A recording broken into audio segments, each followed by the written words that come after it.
Oi, gente. Eu me chamo Márcia Cardim, sou uma pessoa que atua na área da gestão de projetos criativos e integrados.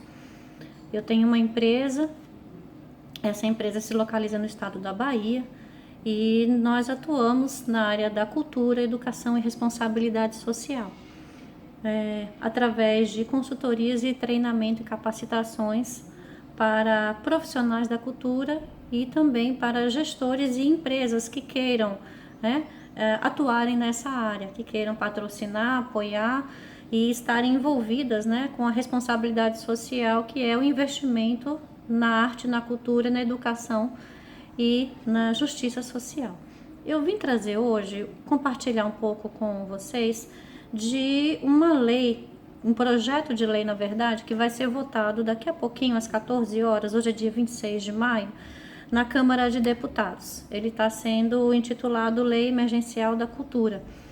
E, sem nenhum caráter partidário, político, ideológico, eu queria trocar algumas ideias com vocês para que a gente pudesse entender o que está acontecendo, né? Então, de uma forma muito amadora, eu estou em casa, né? Não sou muito boa para falar em vídeo, mas de uma forma muito espontânea, eu queria trocar algumas ideias com vocês, né? Primeiro, por que surgiu esta lei? Essa lei surgiu em detrimento da nossa obrigatoriedade de ficar em casa. Então, são profissionais hoje no mundo, né? Não é só o profissional da cultura. E quando eu falo profissional da cultura, por favor, não é só o artista. O artista é aquele que você vê no palco, né? Então, o artista, ele desencadeia uma cadeia produtiva. Então, são técnicos, produtores, gestores, sonoplastas, figurinistas, maquiadores, seguranças, bilheteiros. Então, é toda uma cadeia produtiva que trabalha para que aquele espetáculo, aquele show, aquela exposição de arte aconteça, né? E nisso você tem também o que nós chamamos de equipamentos culturais, que são exatamente os espaços físicos onde acontecem essas atividades artísticas culturais. Então, essa PL, ela diz o seguinte: olha, enquanto tiver ainda nessa história de isolamento, que é o que a gente está tendo com a pandemia do novo coronavírus, a gente precisa ter um entendimento de que esse profissional da cultura e da arte, o que trabalha na economia criativa, ele precisa ter alguma fonte de rendimento, ou pelo menos um entendimento de que até a gente ter novamente os espaços abertos, como é que eles vão pagar suas contas, né? São profissionais que pagam impostos e precisam pagar as suas contas. O que diz na verdade? Diz o seguinte: olha, quem tem algumas coisas, né? Não vou relatar tudo. Quem tem projetos aprovados na antiga Lei Rouanet, que é a Lei Federal hoje da Cultura, no antigo Ministério da Cultura, que hoje é a Secretaria Especial da Cultura, nós vamos ter projetos que já estão acontecendo e nós estamos pedindo, que essa lei pede, que o prazo de prestação de contas desses projetos, porque eles estão parados, ninguém está podendo ir para um cinema, ninguém está podendo ir para o teatro, ninguém está podendo fazer atividade ao ar livre, festivais, por exemplo, né? Festivais de música, de teatro, de cinema, tudo está parado.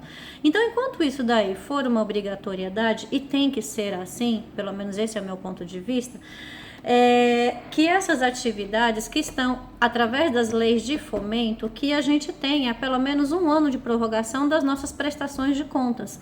Então, toda vez que você tem um recurso público, você precisa executar esse projeto de acordo com normativas e leis que são instrumentalizadas para a prestação de contas, que é transparente, né?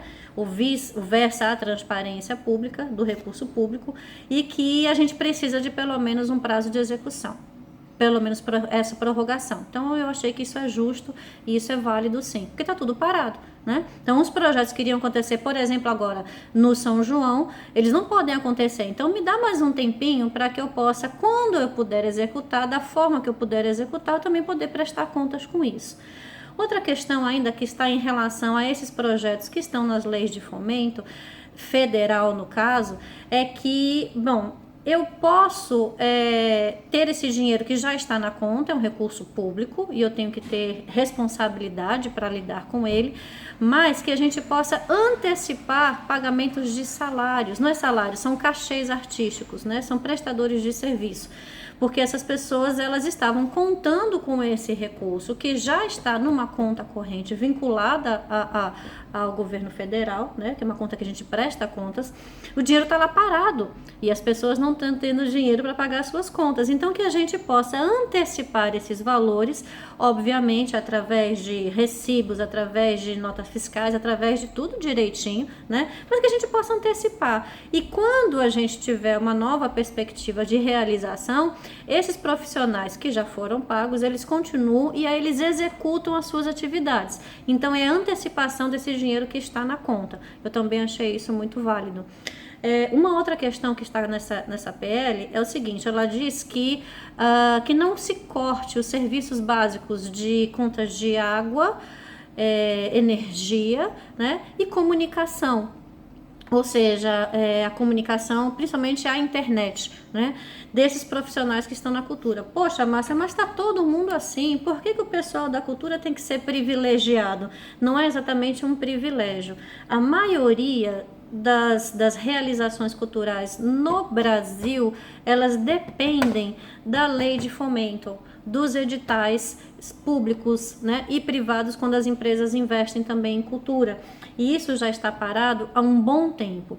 A Covid, ela só veio acentuar, né, ela só veio a prejudicar ainda mais a atuação dos profissionais da cultura.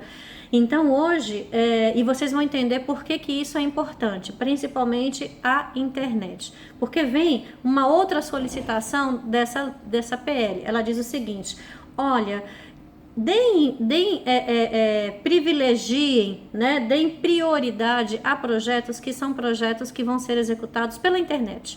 Já que a gente não está podendo ir às ruas, a gente não está podendo abrir o teatro, nós não vamos ter público para isso, né? E por N motivos que nós não vamos ter público, as pessoas também estão sem dinheiro. As pessoas hoje precisam colocar o pão na mesa. Então é muito difícil, principalmente no Brasil, né?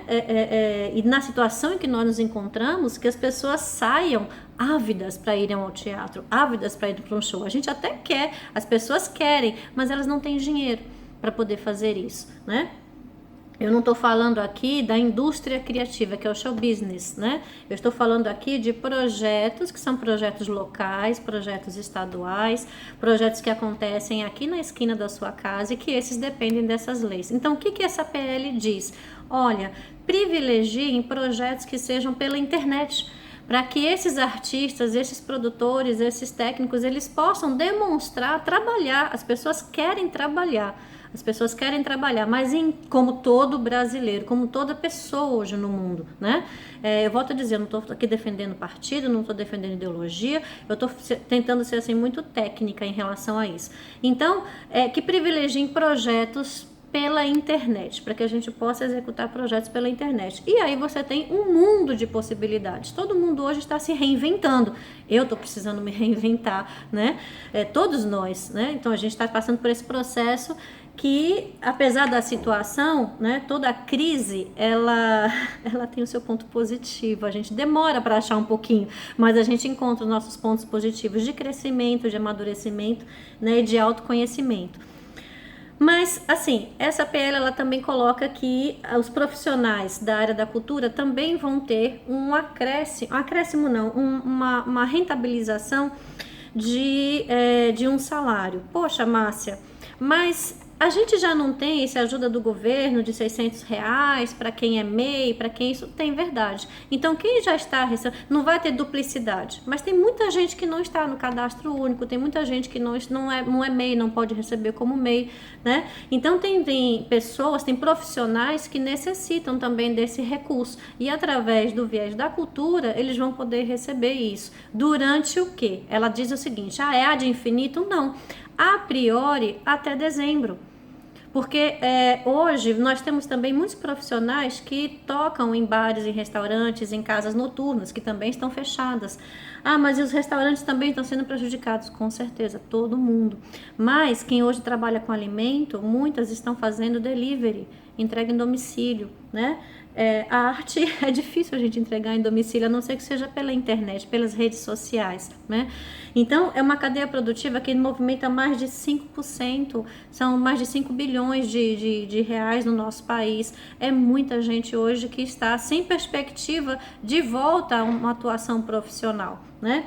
Muitas pessoas já estão aguardando a flexibilização, que eu acho importante, acho necessária, mas não agora nesse momento, onde a gente se encontra com o pico do vírus, né?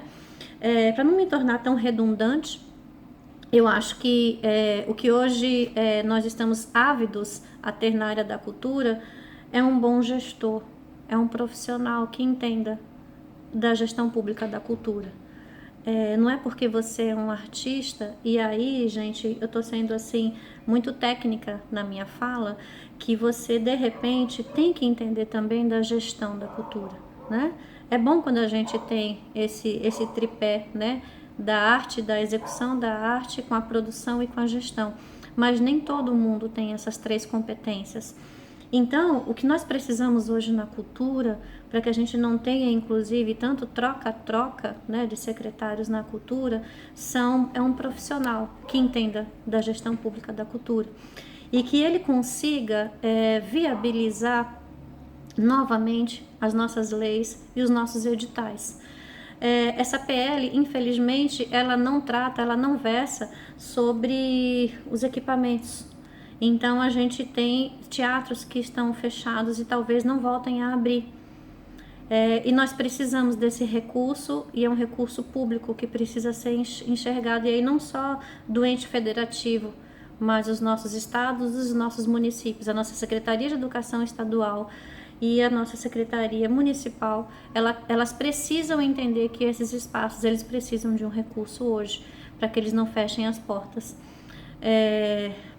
E também a gente precisa de um gestor, uma pessoa que entenda de como é a sensibilização para empresários que voltem a ter segurança no patrocínio cultural. Para isso, eu finalizo, está muito longo já, a indicação de 2 livros que eu acho muito interessante, a leitura é muito fácil e é muito, muito importante. Então, esse livro, Editais de Patrocínio Empresarial, ele é do Laércio Benedetti. Ele foi durante um bom tempo, né, a pessoa responsável, junto com a sua equipe, de implementar editais de patrocínio privado através do incentivo fiscal, das leis de incentivo fiscal. Então, esse livro eu indico.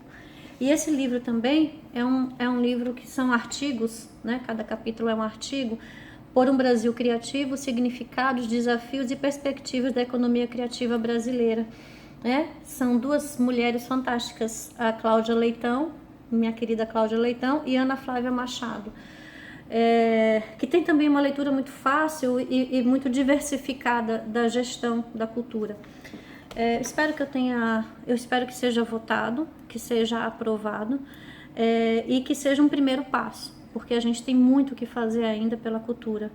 Por último, eu gostaria de sinalizar: se nós estamos em casa hoje com as nossas famílias, ou passando o isolamento, isolado mesmo, muitas pessoas estão sozinhas, pensem que é um filme, é uma música, é uma poesia, é um livro que está hoje te dando saúde emocional.